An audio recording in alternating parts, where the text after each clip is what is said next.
Hello everybody, welcome back to another video, and in the start of this video I'll do the same thing as I did with Starscream and just talk you through the process of what I've done. Now for this video we have Skywarp as the Kamam SH 26 Super Seaprite. This is the 2018 variant. I do re-explain that in this next section, sorry for that. I'm currently juggling a bit of TAFE work and some real life stuff. So videos on the alternators stuff is going to be a bit slower, or reimagined, sorry, it's not called alternators anymore. And it's going to come out a bit more staggered until I finish my course and I can do this full time. So yeah, stay tuned, bear with me. This is probably one of my favorite ones I've done. This is Skywarp. Let's get into it. Alrighty everyone, welcome back to another video. Again, similar to the Starscream layout, I really like the way I did Starscream as a video, so let's bring this back for the Skywarp video. Now we've got Skywarp and Vortex on the screen. We're going to turn Skywarp here, our little buddy, this guy here, into Vortex, use his body for this, because we have the, I think I said it in the start right, but it's the Kamam SH 26 Super Seaprite helicopter, which is what Vortex is at the in G1, but this is a more modern version of it. I think this is a 2018 Seaprite, but we'll make that work. All right, starting here with what we're going to do again is we're going to take, let me make a new layer here, and I'm going to grab red because red pops. I'm going to take Skywarp's head and take the null rays, and I might even take these little bits and apply them on the top here. Don't know just yet. Obviously we're going to find some link to bring the orange back at the chest. Lower arms will be purple, upper arms will be purple with black in the middle. Obviously he won't have the wings because now he's got the blades, and like Starscream I might end up giving him a visor, because I think the Seekers look really cool with visors. Vortex has a visor as it is already, so we're gonna get rid of that gun, and probably these little arm doodads as well. Or those could just be the null rays, they are pretty good already. Alright, let's get into this. Now now that I've talked you through this, I'm gonna speed run making this its own thing.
Alrighty.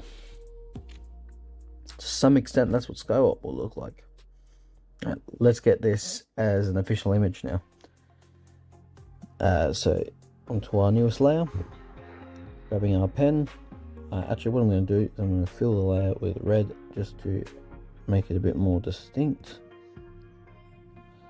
Set it down to about 40%. Add a new layer. Switch to a black pen at about, I think, 5 or 6 millimeters. I'm going to set it to a big 6 at the minute. 6 is perfect. Alright. And then do I have post correction on? Yes, I do at a 30. I'm going to up that to 35.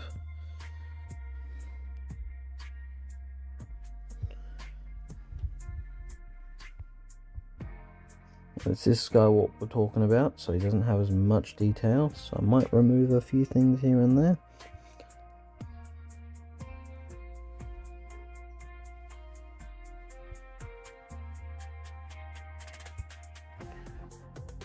It'll be funny because I might even add them back later, we'll see. Well, it took me 15 minutes to even say that, so just coming back with a little voiceover here. I didn't keep a lot of Vortex's original outlining and design. I did keep a fair bit of it though, but obviously anything that was covered by Skywarp's design I kind of left out. And some of like the weird little panel lines on the arms there I skipped over. I added panel lines to like the end of those thrusters, obviously kept all the blades and wings, but really I didn't take too much away. It was really just those arm panels, and made that work to its best ability. Also had to redesign the little intake vents on the Seeker chest there, just to make them look a bit nicer, because the way they're drawn back in G1, although Classic, is a bit odd and they don't quite line up with their existing lines. So, and that's what I did for most of Skywarp. Redrawing these hands is annoying as well. Just, it's something that's a bit tricky to do in general, because I can't draw hands. That's it. And predicting what the rest of the hand looks like, although I know what hands look like, I can't draw them.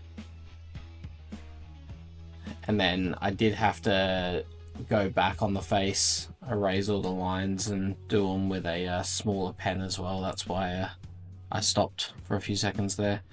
And I redesigned the face just a little bit to make it look all a bit more cohesive and line up a bit better as well.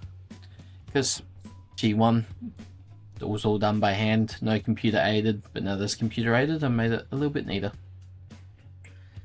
And legs, they're going to stay the same.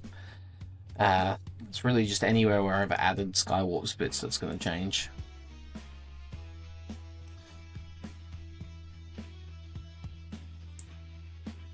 I kept all that little landing gear and stuff in his legs, but yeah.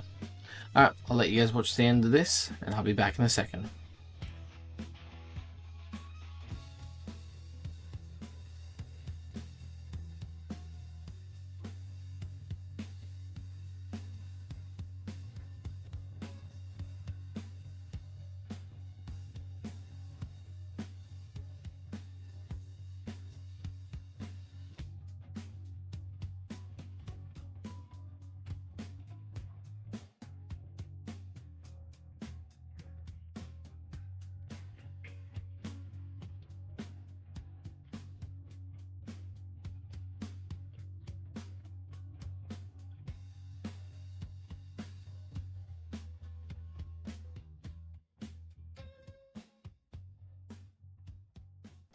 Coming up on the final touches there.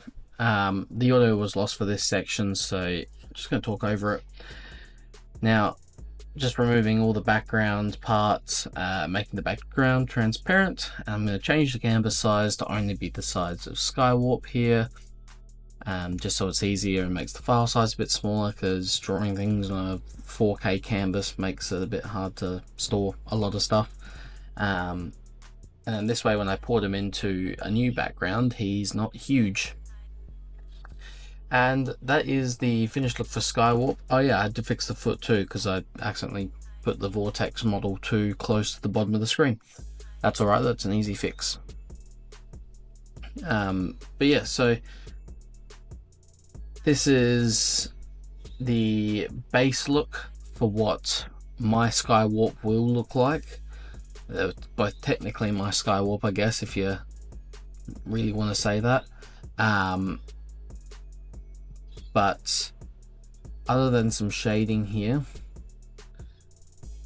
he will look like this.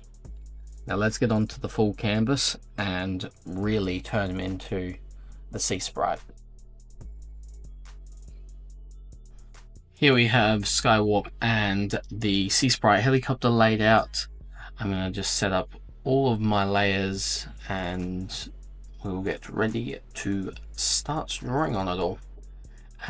Like usual, my layers I set up with a opaque layer, solid layer, and then your transparent layer to draw on. Now I'm going to attempt a bit of a different process with this, because Skywarp is already so close to the shape that I want him to be. The final Skywarp design isn't too drastically different to what the normal, well, my current one looks like, with all the vortex bits on them. But I did have a little bit of headroom to change a few things to make it look a bit more like the 2018 Seaprite.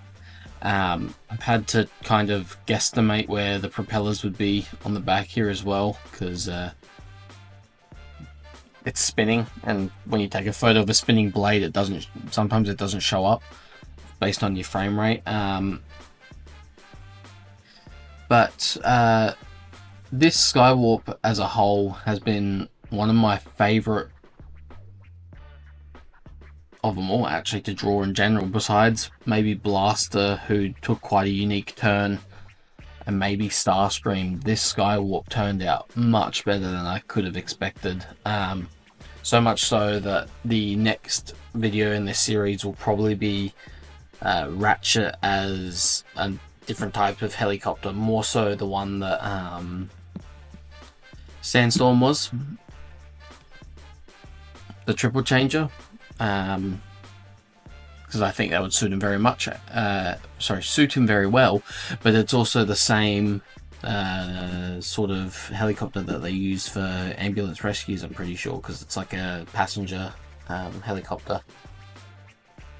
Now I went with this helicopter for Skywarp here because Vortex is already this, but a much older version of it, and this is also a Navy spec Seaprite, and most of the Decepticons in Generation 1 are, well, military vehicles, and in doing so it kind of already fits Skywarp's purpose.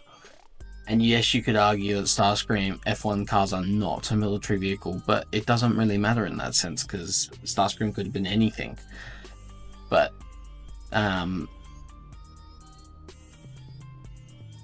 seeing this come to life was just fantastic. Easily one of the most fun I've had, and this was the fastest one I've ever done too. Like, I did this in maybe a day, excluding editing time, because I'm doing that right now as we speak. Now, that is both the side profiles done with a bit of color to them. Now, I tried to incorporate the Skywarp purple on a few of the parts, mostly due to how much is on him in robot mode, and I didn't want a bombshell sort of look where he's purple in grey in robot mode and purple in the alt mode. So I had to include a little bit in there, and then the rest we can just pretend folds out from the inside somewhere. Now, the Vortex body, much like how I used Mirage for Starscream, has been one of my favourite things to do in this whole series. Like, redrawing all the vehicles to look more cartoony and all that is fun. But just alone with these last two Decepticon videos, I've had so much fun being like, alright, here's this character. I'm going to take this other existing character to keep the Sunbow's design scheme going, and then slap it onto this character. And yeah, just alone they make me so happy to see as final products, because it looks like it would have been just ripped straight out of the G1 show if it was actually to happen, but it's not from the G1 show, and that's the beauty of art. I drew on the wrong layer here, so I just copied and merged the two layers and then got rid of the second helicopter at the top there, just for consistency. And as you can see, I've coloured the tail there, the dark colour, so it matches his legs. And then you've got those boosters on the top there, which match the ones on his shoulders in front of the null rays. The landing gear was a bit funky to draw, and I'm not sure what that red wheel is on the back of the helicopter there, but it's I included it, so it's there. Now here's me sketching out on top of the already existing Skywarp what I wanted to do with the chest there. So I wanted to make the chest look more like the front of the helicopter there. I wanted to remove some of the purple on the legs. I wanted to add those storage containers on his arm, the side mirrors on his chest, the rear propeller on his lower leg there, and then just add a few of the details that are on the alt mode. And I will go back in a second and draw the visor, but I'll do that as I'm coloring with the black, sorry, drawing with the black pen. It's just easier. I know what the visor's gonna look like. And yeah, the Seekers need visors, I reckon. Like, it's all good to have them with their regular eyes, but Decepticons just look really menacing with visors. And I'm honestly thinking that Ratchet's probably going to get a visor too. I think that's going to be a bit of a theme for the next few, so I'm sorry if you get sick of it, but I think it just looks cool. And Ratchet's one that you wouldn't think would have a cool factor, but you guys will like it when it comes out. I'm pretty happy with it so far. And I think that's also a commenter's suggestion there with that one. Here's me just going over all the colour now and filling in the sections that I missed before, and to make it look a bit more cohesive. As you can see there, I've also changed the side windows on his chest there. So the windows that used to run down the side of him, I've only made one to kind of match the door, adding little red dots for the sides there. And here is the final product of Skywarp, so you can see it in its whole image. Now, I didn't put any Decepticon logos on the vehicle mode, which is a mistake on my behalf, but I think it looks a little bit better without them. But you know what, I might come back and go through and put them on later and post that in the Discord. By the way, that is linked in the description. Thank you for watching. This has been another Atlas Prime video in the Transformers Reimagined series. Love you all, thank you for watching. Any suggestions, leave them down in the comments, and I look forward to reading all of them. See you in the next one. Goodbye.